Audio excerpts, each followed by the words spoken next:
Hello everyone, this is Nidhi and welcome to the science brain. Students, हमने start कर रखा है मेटल एंड नॉन मेटल, जिसमें से हम उसके फिजिकल प्रॉपर्टीज़ और केमिकल प्रॉपर्टीज़ डिस्कस कर चुके हैं। फिजिकल प्रॉपर्टीज़ में हमने डिफरेंसेस किए थे मेटल एंड नॉन मेटल ने।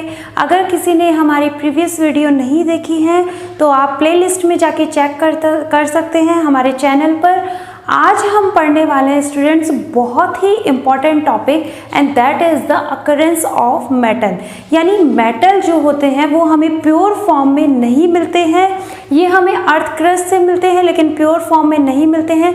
तो उनकी प्योरिफिकेशन के यानी हमें मेटल प्योर वे में मिले, क्योंकि अगर कोई चीज़ प्योर होगी तभी वो यूज़फुल होगी। मान लीजिए कि आपको मेटल की कोई चिप आपके मोबाइल में लगानी है, तो वो अगर ज़रा से भी इम्प्योर होगी तो आपका मोबाइल डिस्कनेक्टेड होगा, यानी कि वो प्रोसेस ही नहीं करेगा। साथ में ही आपको जैसे गोल्ड है, गोल्ड भी आपको प्योर ही चाहिए होता है। अगर प्योर गोल्ड नहीं होगा तो उसकी रेट इतनी हाई नहीं होगी। इसलिए मेटल को प्योर करने के लिए हम लोग उसका प्योरिफिकेशन करते हैं। तो उसके डिफरेंट जो हैं पार्ट हैं, डिफरेंट टाइप्स हैं अकरेंस ऑफ मेटल्स के। तो आज हम स्टार्ट करते हैं अकरेंस ऑफ मेटल। चलिए स्टार्ट करते हैं।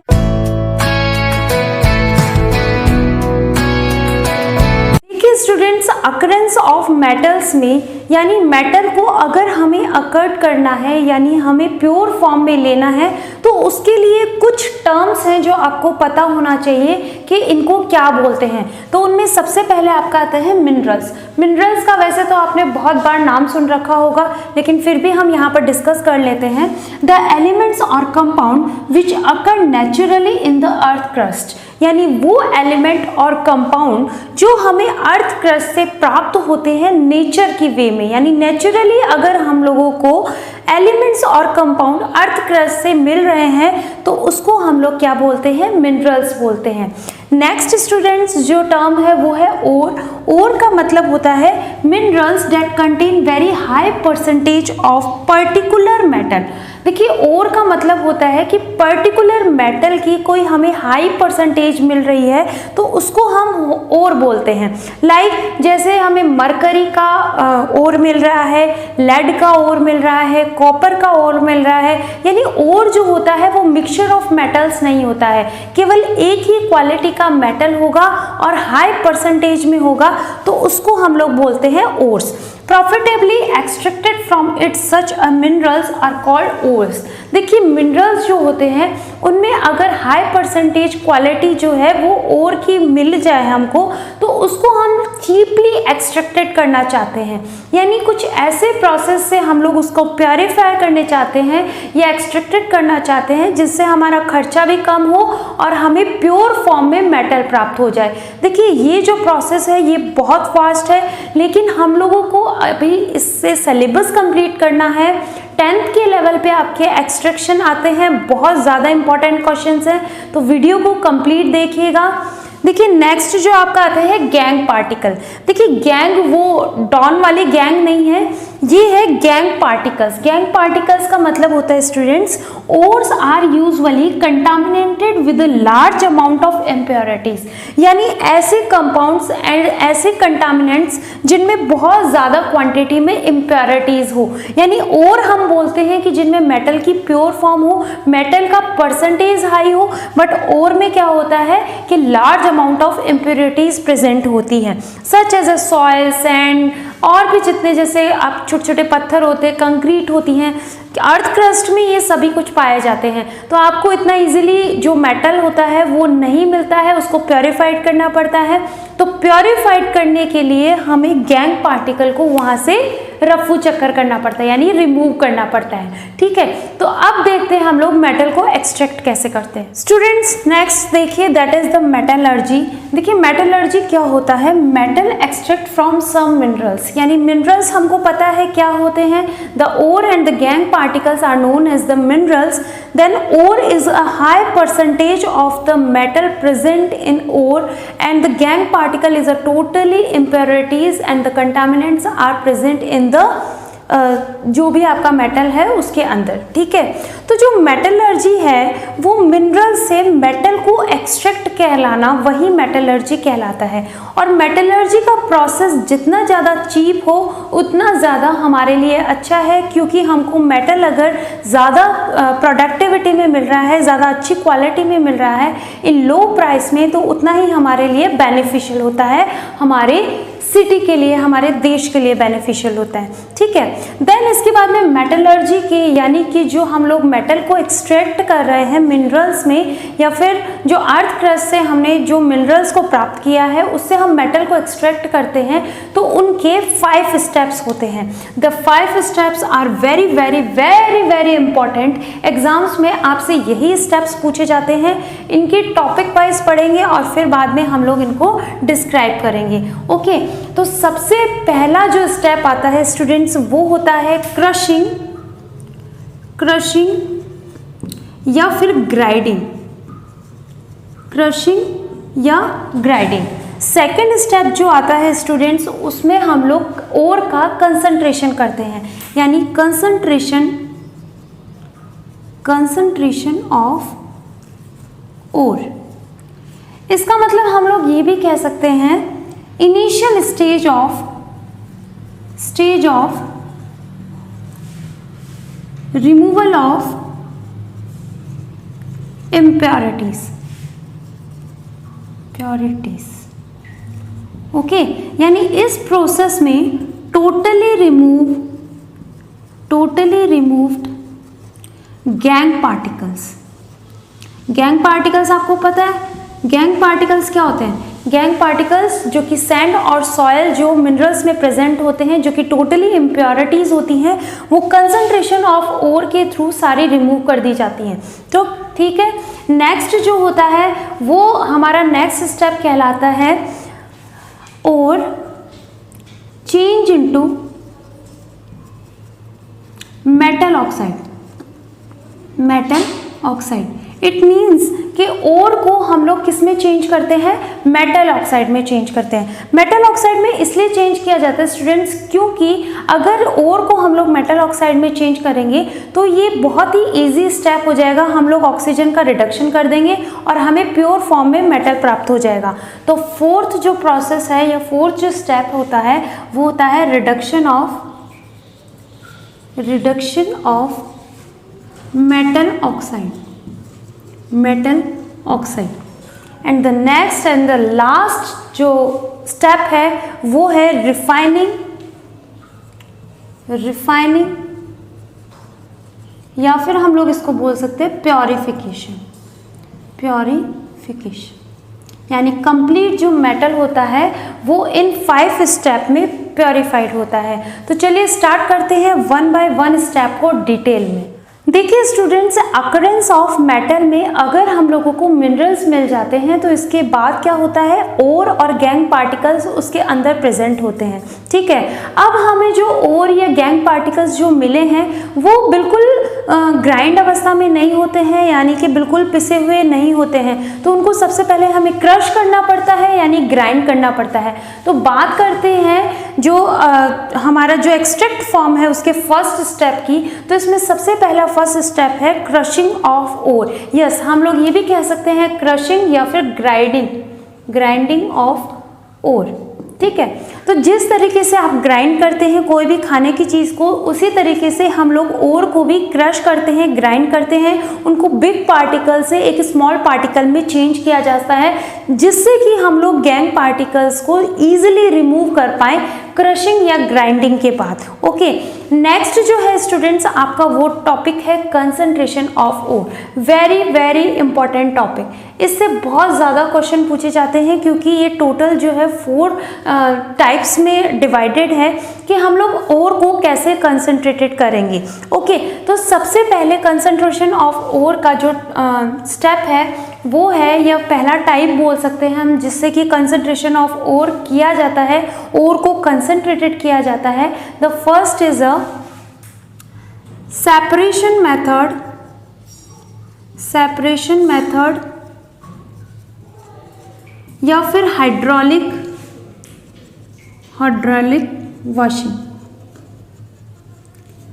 Okay students, separation method and hydraulic washing. देखिए इस जो ये मेथड है इसका प्रिंसिपल क्या है, इसमें आपको पता है कि ओर एंड गैंग पार्टिकल्स दो प्रेजेंट होते हैं मिनरल्स के अंदर। अब हमें ओर को अलग करना है गैंग पार्टिकल से, ठीक है। तो इसका प्रिंसिपल ये होता है कि जो ओर प्लस गैंग पार्टिकल्स होते हैं उन दोनों की डेंसिटी डिफरेंट होती है, यानी इनका प्रिंसिपल मेनली डेंसिटी पर बेस्ड होता है। Density is different, density is different. Okay, तो डेंसिटी डिफरेंट है तो किस तरीके से जो ओर होता है उसकी हाई डेंसिटी होती है, यानी ओर प्योर फॉर्म में है और हाई डेंसिटी शो करता है, हाई डेंसिटी, यानी ये क्या होता है, हैवी होता है। ओके, एंड गैंग जो होता है वो इम्प्योर होता है, impure and low density and lightest. Okay, तो अब इसमें क्या किया जाता है, एक तरीके से देखिए प्रोसेस किया जाता है और यहाँ पर एक मशीनरी लगाई जाती है जिसमें क्या होते हैं, यहाँ पर बहुत सारे गड्ढे टाइप होते हैं, ठीक है, ग्रूव्स होते हैं। इस तरीके से यहाँ पर ये ग्रूव्स प्रेजेंट होते हैं, ठीक है। और यहाँ पर क्या लगा दिया जाता है, यहाँ पर आपके ओर को डाला जाता है, ठीक है, ये ओर है। ओके, जो कि ओर कैसा है, हाई डेंसिटी है, हाई डेंसिटी यानी हैवी है, ठीक है। इसी के साथ साथ हम इस पे वाटर भी फ्लो करते हैं, ध्यान से देखिएगा, ये वाटर को फ्लो किया जाता है, ठीक है। यानी हमने एक स्लाइडिंग वे में मशीनरी लगाई है जिसमें बहुत सारे गड्ढे प्रेजेंट हैं और फिर हमने क्या किया, ओर को इसमें डाला, साथ ही साथ वाटर को भी पास आउट करवाया। तो जब वाटर को इसके साथ पास आउट करवाया तो ओर जो है वो नीचे की तरफ बहने लगा, और जब नीचे की तरफ बहने लगा तो आपको पता है कि ओर जो है वो हाई डेंसिटी है और इसके अंदर इम्प्योरिटीज़ भी प्रेजेंट है। तो इम्प्योरिटीज़ तो पानी के साथ बह करके नीचे चली जाएंगी, ये मान लीजिए यहाँ चली गई, ठीक है। ये इम्प्योरिटीज प्लस वाटर वो तो यहाँ जाके जमा हो गया, और साथ में जो ये ग्रूव्स थे इन पे हैवी डेंसिटी होने के कारण या फिर हाई डेंसिटी होने के कारण जो ओर पार्टिकल्स हैं वो इनके बीच में प्रेजेंट हो गए, यानी फंस गए, ठीक है। तो हमें प्राप्त हो गया ओर यहाँ से, और इम्प्योरिटीज जो है वो इस तरीके से यहाँ से चली गई, ठीक है। इनके एग्जाम्पल हम लोग बता सकते हैं कि इसको एक्सट्रैक्ट किया जाता है टिन के ओर को इस तरीके से एक्सट्रैक्टेड किया जाता है, लेड के ओर को इस तरीके से एक्सट्रैक्ट किया जाता है, एंड रिफाइनिंग ऑफ, या फिर हम लोग बोल सकते हैं गोल्ड को भी इस तरीके से प्योरीफाइड किया जा सकता है। ओके, तो ये था पहला मेथड जिसको हम लोग सेपरेशन मेथड या हाइड्रोलिक मेथड बोलते हैं। अब देखते हैं second method. Students, second number का मेथड है आपका मैग्नेटिक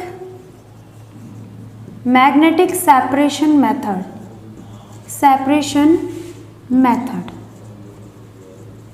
ओके, तो सेकंड जो मैग्नेटिक सेपरेशन मेथड है, यानी फर्स्ट वाला जो हमारा ग्रेविटी सेपरेशन मेथड था वो किस प्रिंसिपल पे वर्क करता था, वो वर्क करता था आपके इम्प्योरिटीज़ के या प्योरिटी के डेंसिटीज़ पे डिपेंड करता था। लेकिन मैग्नेटिक सेपरेशन मेथड जो है वो किस प्रिंसिपल पे काम करता है, वो magnetic and non magnetic principle पे वर्क करता है। मैग्नेटिक एंड नॉन मैग्नेटिक के प्रिंसिपल पर वर्क करता है, जिसमें मैग्नेटिक जो होंगे वो होंगे ओर एंड नॉन मैग्नेटिक जो होंगे वो होंगे इम्प्योरिटीज़। ओके, अब इसमें जो एक मशीनरी लगाई जाती है उसमें दो बेल्ट लगाए जाते हैं, दो व्हील के साथ। तो इस तरीके से ये व्हील्स लगे होते हैं यहाँ पे, जो कि कैसा बिहेव करते हैं, मैग्नेटिक बिहेव करते हैं, ठीक है। उसके साथ में यहाँ पर एक रोटेटेबल जो होता है वो बेल्ट लगाया जाता है, इस तरीके से ये रोटेट करते हैं। ओके, इस तरीके से ये इनका रोटेशन होता है, ये बेल्ट जो होता है वो कंटिन्यूसली रोटेट करता रहता है। यहाँ पर इस बेल्ट के यहाँ पर ओर के जो पार्टिकल्स होते हैं वो कंटिन्यूसली इसके ऊपर गिरते रहते हैं, ये ओर है। ओके, तो यहाँ पर जब ये ओर गिरता है तो आपको पता है कि ओर जो होता है वो मैग्नेटिक प्रॉपर्टी शो कर रहा है और जो नॉन मैग्नेटिक है वो की इम्प्योरिटीज़ है। ओके, जब ये कंटिन्यूअसली बेल्ट इस तरीके से रोटेट करता है तो क्या करता है, ओर इस पे गिर जाता है। ठीक है, अब ओर इस पे गिरेगा तो यहाँ पर गिरता चला जाएगा, गिरता चला जाएगा, गिरता चला जाएगा, ऐसे ही ये व्हील रोटेट करेगा, जो कि कैसा है, मैग्नेटिक व्हील है। ओके, तो मैग्नेटिक व्हील होने के कारण यहाँ पर जितने भी ओर पार्टिकल्स थे, क्योंकि ओर की नेचर कैसी है, मैग्नेटिक है, तो अट्रैक्ट करेगी, तो यहाँ पर ये व्हील से अट्रैक्टेड हो जाते हैं एंड जो इम्प्योरिटीज़ है जो कि नॉन मैग्नेटिक है वो यहाँ पर नीचे गिर जाएगी। ठीक है, इस तरीके से नीचे गिर जाएगी और यहाँ पर जमा हो जाएगी। तो हम लोग ये कह सकते हैं यहाँ पर इम्प्योरिटी और यहाँ पर जो है आपके और पार्टिकल्स जो है वो जमा हो जाएंगे। ठीक है, तो इस तरीके से बेल्ट के थ्रू, रोटेटिंग बेल्ट और व्हील के थ्रू हमने ओर के पार्टिकल्स को और इम्प्योरिटीज़ को यानी गैंग पार्टिकल्स को सेपरेट आउट कर लिया है। ओके, तो ये जो प्रोसेस होता है वो कौन कौन से ओर इससे रिफाइन होते हैं, कौन कौन से ओर जो हैं वो सेपरेट होते हैं, लाइक मैग्नेटाइट, देन अलग दूसरा है chromite and manganese. Okay, they are the example of the magnetic separation method. कुछ नहीं है, magnetic separation method very very important है, साथ ही बहुत ही इजी है। ओर के पार्टिकल हमने यहाँ डाले हैं जो कि बेल्ट रोटेट होता है, क्योंकि ore particle magnetic property show करता है इसलिए व्हील पे चिपक जाता है और इम्प्योरिटीज जो हैं वो नीचे चली जाती हैं। ये किस प्रिंसिपल पे बिहेव करता है, वर्क करता है, ये magnetic and non magnetic principle पर वर्क करता है। अब बात करते हैं थर्ड सेपरेशन मेथड की। तो स्टूडेंट्स, थर्ड सेपरेशन मेथड जो है वो आपका है, थर्ड सेपरेशन मेथड आपका that is Froth flotation method. Froth flotation method. Okay, तो फ्रोथ फ्लोटेशन मेथड क्या होता है? फ्रोथ का मतलब होता है झाग। ठीक है, इसका मतलब होता है झाग बनाना। हिंदी में देख लेना, स्पेलिंग थोड़ी सी कमजोरी है हिंदी। तो फ्रोथ जो है उसका मतलब होता है झाग बनना, किसके थ्रू? फ्लोटेशन के थ्रू। तो इसमें क्या किया जाता है स्टूडेंट्स, इसमें लिया जाता है एक टरबाइन। ओके, टरबाइन लिया जाता है। इससे पहले मैं आपको ये बता दूं कि किस प्रिंसिपल पे वर्क करता है। ये हाइड्रोफिलिक एंड हाइड्रोफोबिक फिनोमिना पे वर्क करता है। हाइड्रोफोबिक फिनोमिना पे वर्क करता है। देखिए, हाइड्रोफोबिक, फोबिक का मतलब होता है डरना, किसी चीज़ का फोबिया होना। तो हाइड्रोफोबिक यानी पानी से डरना और हाइड्रोफिलिक का मतलब होता है पानी से प्यार करना। फिलिक का मतलब होता है लवर। ओके, तो हाइड्रोफोबिक जो होता है ये क्या कहते हैं, पानी से डर है। तो ये पानी से कौन डरता है भाई? ऑयल डरता है। ठीक है, तो ऑयल की प्रॉपर्टीज जो है वो कौन शो करता है? ओर शो करता है। ठीक है, इसी तरीके से हाइड्रोफिलिक जो है वो इम्प्योरिटीज होती हैं। ठीक है, तो आधे से ज़्यादा बात तो आपको यही समझ में आ गई होगी कि हाइड्रोफोबिक यानी ओर है, यानी ऑयल है, तो वो क्या करेगा? वो फ्लोट करेगा, टरबाइन के ऊपर फ्लोट करने लग जाएगा। और जो हाइड्रोफिलिक है, इम्प्योरिटीज हैं, वो पानी के साथ क्या करेंगी?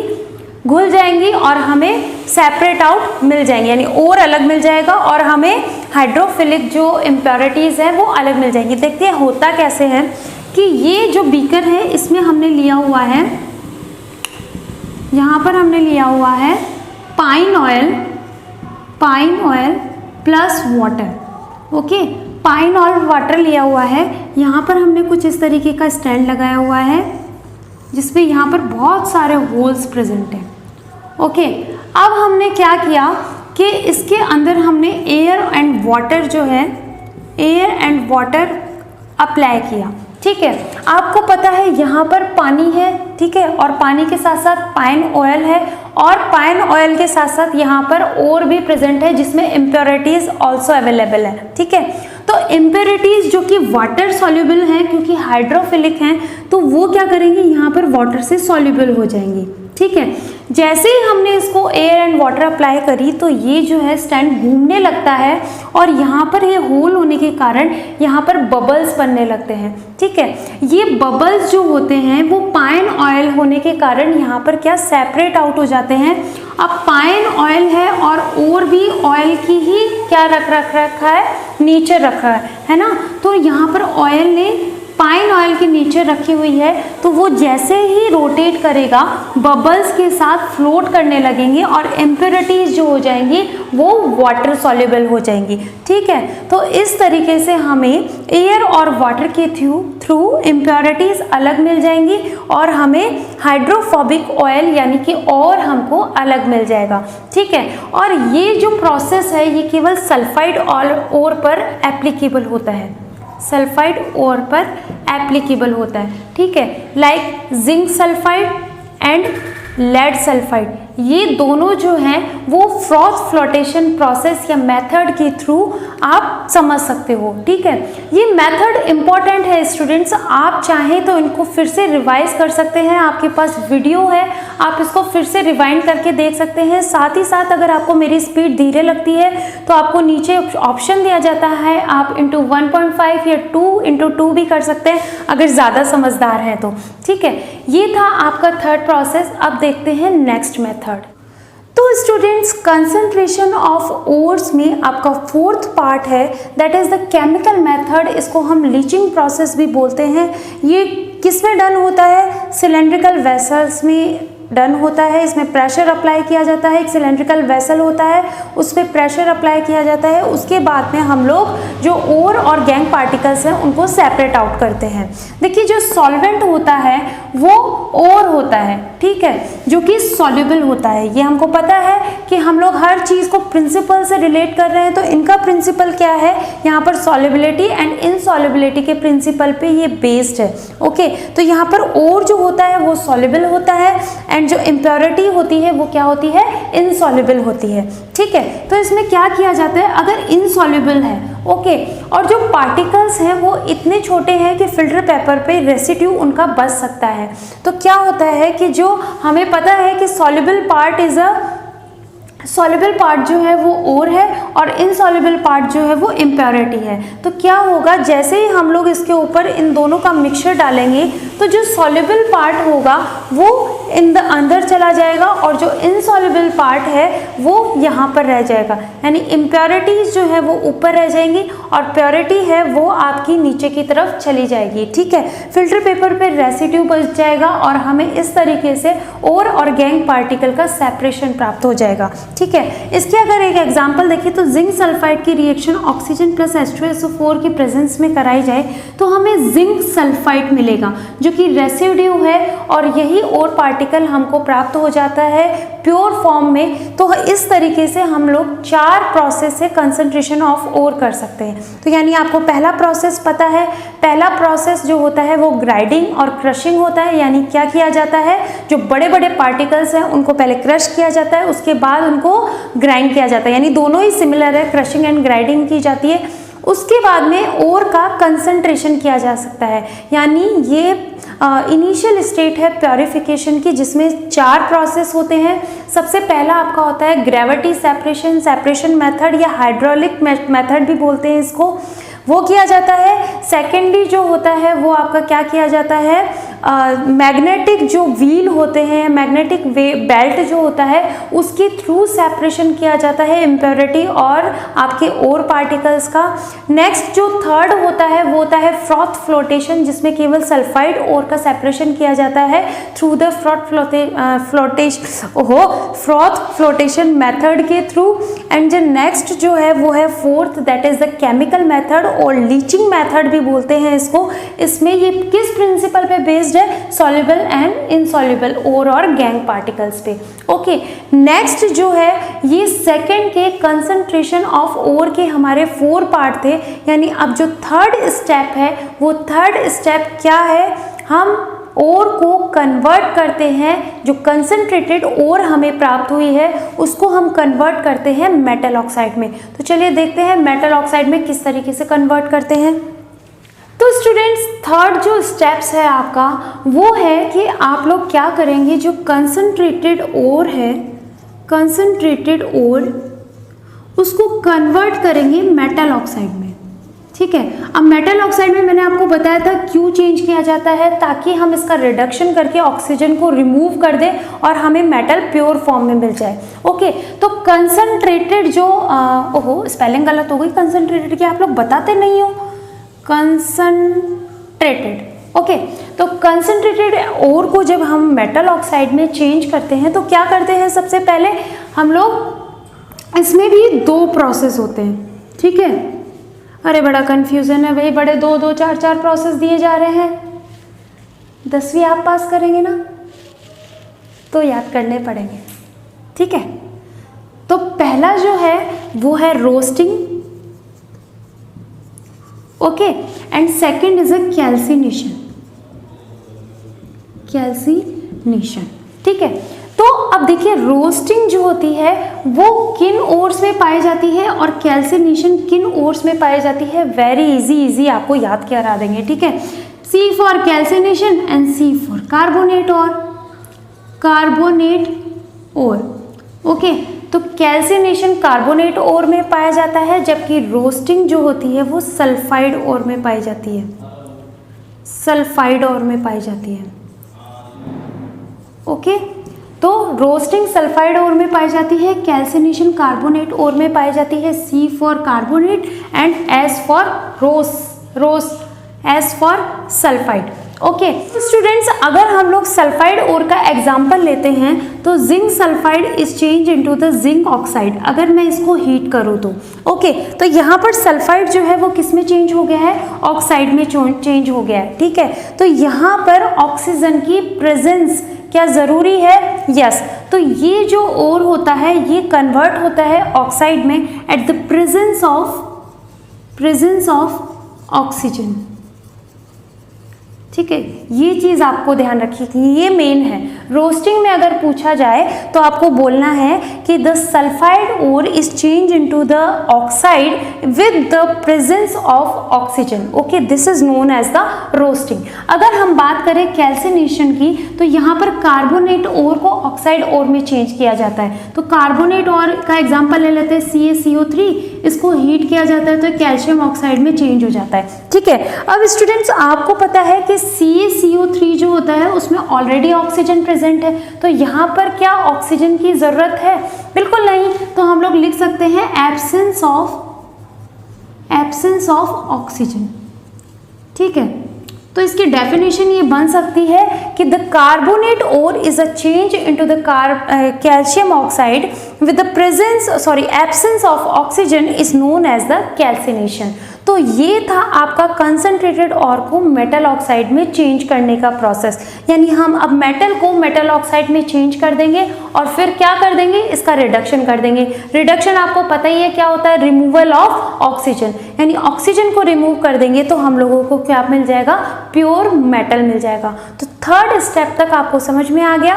नेक्स्ट स्टेप जो है फोर्थ स्टेप, उसको देखते हैं, उसमें क्या होता है, रिडक्शन ऑफ ऑक्सीजन। तो स्टूडेंट्स अगर हम बात करें फोर्थ स्टेप की तो that is the reduction of metal oxide, यानी जो हमने ओर को मेटल ऑक्साइड में चेंज किया है through the roasting and the calcination process, उसमें हम लोग अब रिडक्शन करेंगे यानी ऑक्सीजन का रिमूवल करेंगे। तो देखिए कॉपर ऑक्साइड को अगर हम कार्बन यानी कोक के साथ रिएक्ट करवाते हैं तो यहाँ पर कार्बोनिल कंपाउंड का रिमूवल हो जाता है और हमें कॉपर जो है वो प्योर फॉर्म में मिल जाती है। ठीक है, नेक्स्ट इसी तरीके से कॉपर ऑक्साइड को हम कार्बोनिल के साथ ट्रीट करवाएं तो हमें CO2 निकल जाती है और कॉपर जो होता है वो प्योर फॉर्म में मिल जाती है। नेक्स्ट इसी तरीके से कॉपर ऑक्साइड को मैं हाइड्रोजन के साथ ट्रीट करवाऊं तो वाटर निकल जाता है एंड प्योर कॉपर हमको मिल जाता है। ठीक है, तो ये जो रिडक्शन है through carbon, carbonyl and hydrogen के थ्रू इजीली रिडक्शन हो जाता है, ऑक्सीजन जो है वो रिमूव्ड हो जाता है। तो ये कौन कौन से एलिमेंट्स हैं जो इस तरीके का रिडक्शन शो करते हैं, that is the lead, copper and iron. Okay, तो लेड और आयरन की आप सेम रिएक्शन कर सकते हैं, आपसे एग्जाम में लेड एंड आयरन का भी पूछा जा सकता है। तो सेम इसी तरीके से आपको ये रिएक्शंस मिलेंगी। जैसे मान लीजिए अगर PbO प्लस कार्बन के साथ कोक के साथ आप रिएक्शन करवाएंगे तो हमें क्या मिलेगा, यहाँ पर CO जो है वो निकल जाएगा और Pb आपको प्योर फॉर्म में मिल जाएगा। तो सेम रिएक्शन इन तीनों की इसी तरीके से होंगी, ठीक है। नेक्स्ट बात करें अगर हम जिंक ऑक्साइड की, तो देखिए रिएक्टिविटी सीरीज में मैंने आपको बताया था कि हाइड्रोजन जो होता है उससे ऊपर वाले एलिमेंट्स जो होते हैं वो ज़्यादा रिएक्टिव होते हैं और उससे नीचे वाले जो एलिमेंट्स होते हैं वो लीस्ट रिएक्टिव होते हैं। ओके, तो जो लीस्ट रिएक्टिव कंपाउंड्स होते हैं उनको हम इजीली रिड्यूस कर सकते हैं। तो इस तरीके से जिंक ऑक्साइड को हम केवल कार्बन, यानी हमें कोक लेने की भी ज़रूरत नहीं है, सिंपल कार्बन के साथ करेंगे तो भी वो रिड्यूस हो जाएगा। यहाँ पर कॉपर बन जाएगा और कार्बोनिल बन जाएगा और जिंक का फॉर्मेशन हो जाएगा, यानी प्योर जिंक हमको मिल जाएगी, ठीक है। इसी तरीके से हम अगर Ag और Hg यानी सिल्वर और मरकरी का करें तो यहाँ पर सिल्वर ऑक्साइड और मरकरी ऑक्साइड हमें उसको नॉर्मल हीट करने से, ओनली हीट करने से, कोई आपको एक्स्ट्रा चीज़ लेने की ज़रूरत नहीं है, केवल हीट करेंगे तो आपको प्योर फॉर्म में सिल्वर एंड मरकरी मिल जाएगा। तो डिपेंड करता है ये भी रिएक्टिविटी ऑफ मेटल्स पे कि मेटल कैसा है। अगर लेस रिएक्टिव है तो बहुत ही ईजिली उसको रिड्यूसिंग एजेंट जो है वो रिड्यूस कर देंगे, लेकिन अगर रिएक्टिविटी सीरीज में ऊपर वाले एलिमेंट्स यानी कि बहुत ज़्यादा reactive, most reactive element like the potassium, sodium, calcium and magnesium present है, तो भैया इन लोगों से तो ये रिड्यूस नहीं हो पाएंगे, यानी इन रिड्यूसिंग एजेंट से ये रिड्यूस नहीं हो पाएंगे। स्ट्रॉन्ग है, थोड़े हाई है, पावर वाले हैं तो इनको पावर की ज़रूरत है, बिल्कुल। तो ये प्रोसेस जो है वेरी स्टेबल होता है, इसलिए कंडक्ट होता है इलेक्ट्रोलाइसिस के थ्रू। देखिए इलेक्ट्रोलाइसिस में क्या होता है कि हम लोग एक बीकर लेते हैं और उसमें 2 प्रकार की रोड लगा देते हैं। ओके, अब ये जो रोड होती हैं, एक जो होती है वो कहलाती है cathode, they are the negatively charge, and एक जो होती है वो होती है anode, that is the positively charge, ठीक है। इसको हम लोग इलेक्ट्रिसिटी के साथ कंडक्ट करवाते हैं। जैसे ही स्विच ऑन करते हैं, यहाँ पर प्रेजेंट है आपके, मान लीजिए कोई भी स्ट्रॉन्गेस्ट जो रिएक्टिव एलिमेंट है वो यहाँ प्रेजेंट है, लाइक NaCl प्रेजेंट है। ओके, तो आपको पता है Na is a cation and Cl is a anion, ठीक है। तो Na जो है यहाँ पर जो पॉजिटिवली चार्ज है वो किस पे जाके डिपॉजिट हो जाएगा, कैथोड पे जाके डिपॉजिट हो जाएगा, ठीक है। इसी तरीके से Cl यानी जो नॉन मेटल है वो एनोड पे जाकर डिपॉजिट हो जाएगा, ठीक है। समझ रहे हैं आप, जो Na है, जो कैटायन है, वो कैथोड यानी नेगेटिवली चार्ज पर जाकर डिपॉजिट हो जाएगा, जो कि हमारा मेटल है, यानी हम इस इलेक्ट्रोड को निकाल के प्योर मेटल को प्राप्त कर सकते हैं, ठीक है।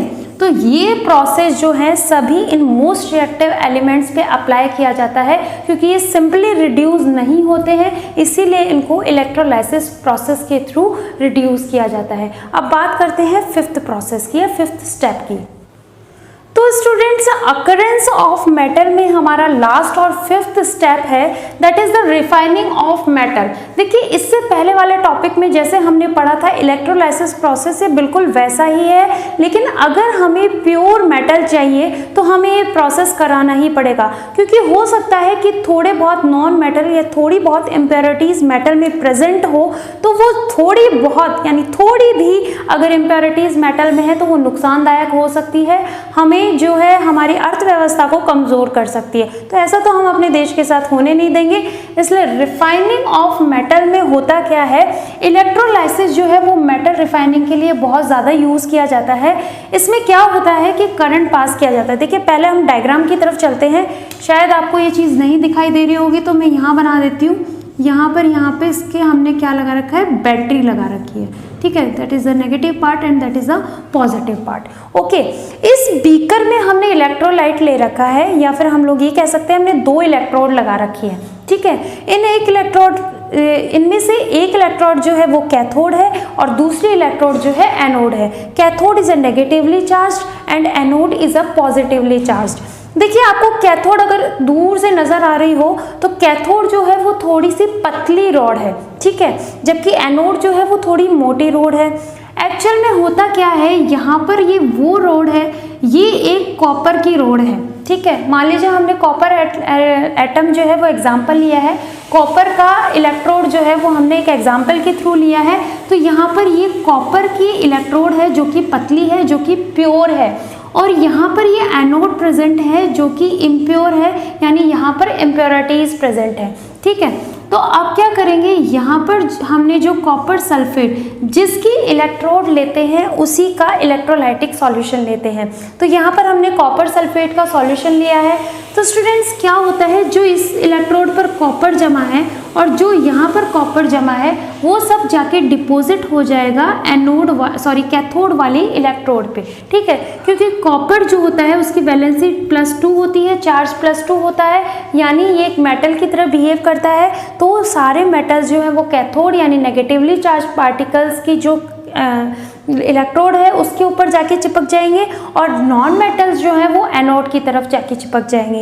यानी हम कह सकते हैं कि एनोड पर रिएक्शन होती है, कॉपर जो होता है अपने 2 इलेक्ट्रॉन को लूज करके Cu2 पॉजिटिव को बनाता है, और ये Cu2 पॉजिटिव जो है वो कैथोड पे जाकर के डिपॉजिट हो जाता है, और हमें ये कैथोड जो है प्योर फॉर्म ऑफ कॉपर की मिल जाती है, और इसी तरीके से हमें पूरा प्योरीफाइड कॉपर जो है वो मिल जाता है। तो बहुत ही इजी टॉपिक है, 5 इसमें स्टेप्स हैं। The first is a crushing and grinding, second is a concentration of ore, concentration of ore में 4th प्रोसेस है। First is a gravity separation जिसको हम हाइड्रोलिक वॉशिंग भी बोलते हैं। Second is a magnetic separation, third जो है वो क्या होता है, थर्ड होता है froth flotation method, and fourth होता है केमिकल प्रोसेस जिसे हम लीचिंग भी बोलते हैं, ठीक है। इसके बाद में थर्ड जो पार्ट होता है वो होता है कि कंसंट्रेशन ऑफ ओर को हम लोग मेटल ऑक्साइड में चेंज करते हैं। मेटल ऑक्साइड को 2 तरीके से चेंज कर सकते हैं, कैल्सिनेशन एंड रोस्टिंग। कैल्सिनेशन में कार्बोनेट ओर होता है, रोस्टिंग में सल्फाइड ओर होता है। कैल्सिनेशन जो होता है वो प्रोसेस होता है एब्सेंस ऑफ ऑक्सीजन, जबकि रोस्टिंग होता है प्रेजेंस ऑफ ऑक्सीजन में। नेक्स्ट स्टेप जो होता है वो होता है रिडक्शन ऑफ मेटल ऑक्साइड। तो रिडक्शन के लिए रिड्यूसिंग एजेंट अलग अलग होते हैं अलग अलग मेटल के लिए, जबकि जो मोस्ट रिएक्टिव एलिमेंट होते हैं उनको हम लोग किसके द्वारा सेपरेट कर सकते हैं, इलेक्ट्रोलाइसिस के द्वारा सेपरेट कर सकते हैं। और 5th और लास्ट टॉपिक आपका होता है इलेक्ट्रोलाइटिक रिफाइनिंग। ओके, तो आई होप कि आपको ये टॉपिक बहुत ही इजीली समझ में आया होगा। अगर समझ में आया है तो please like the button and subscribe करना बिल्कुल ना भूलिएगा, अपने फ्रेंड्स के साथ शेयर करना मत भूलिएगा, क्योंकि इस टॉपिक के पीछे मेरी बहुत मेहनत है और बहुत पसीना है। रियली में आपको ये चीज़ देखते हुए तो एक लाइक बटन तो बनता है, ठीक है। ध्यान रखिएगा और हैप्पी रहिएगा।